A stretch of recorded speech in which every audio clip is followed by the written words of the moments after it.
सर्वांना कसे आहात? सर्वजण मजेतच असतात. 1,500 रुपये महिलांना मिळतात लाडकी बहीण योजनेचे. तर चांगली गोष्ट आहे ना. एखाद्या स्त्रीला विचारा की 1,500 रुपयामध्ये ती काय काय करू शकते. ज्याच्याकडं काहीच पैसे नाही आहेत ना, त्यांना विचारा की ती 1,500 रुपयामध्ये काय काय घेऊ शकते. हो की नाही? त्यामुळे 1,500 रुपयाला कमी नका समजू. आणि प्रथम पैशाला मान द्या, किंमत द्या. लक्ष्मी आहे ती. हे 1,500ने काय होणार, हे काय होणार, ते काय होणार असं म्हणू नका. जर एखाद्या महिलेला 1,500 कुठल्या पण सरकार असू द्या जर देत आहे, तर तुम्ही त्यात आनंद माना की जाऊ द्या. एखाद्या गरीबाचं काहीतरी काम होईल.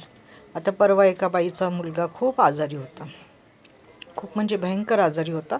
मी आता हडपसरला गेले होते. ती बाई आमच्या मावशीच्या तिथं कामाला येते.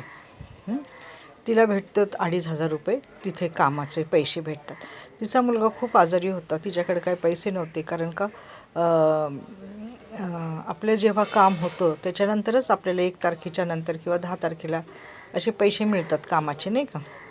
परंतु तिचे लाडक्या बहिणीचे पैसे आले आणि तो मुलगा तापाने पणपणत होता. त्याला चिकनगुन्या झाला होता आणि 3 दिवस झाले तो मुलगा काही खात नव्हता, काही नव्हता. छोटा मुलगा होता, 5-6 वर्षाचा.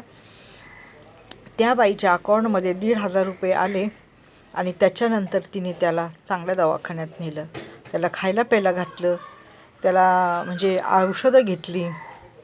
तर असं समजू नका एखाद्याची लाखाची ती रक्कम आहे, मी तर मानते. जर तिने कोणाकडं 100 रुपये 200 रुपये मागितले असते तर कोणी दिले असते का तिला वेळेला? नसते दिले.